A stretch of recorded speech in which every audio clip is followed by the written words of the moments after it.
To another primetime news follow-up now. Michael Glenford, the man whose telephone number was linked to last week's bomb threat at the St. Catherine Parish Court, has been remanded until Thursday. Mr. Glenford is charged with one count of creating public mischief.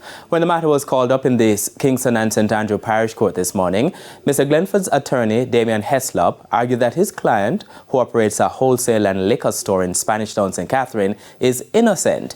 He was arrested last Friday following a series of fake bomb threats that disrupted operations at more than 70 institutions, mostly schools. The Jamaica Constabulary Force, in a release this afternoon, said it is still investigating if the accused man is connected to the incidents.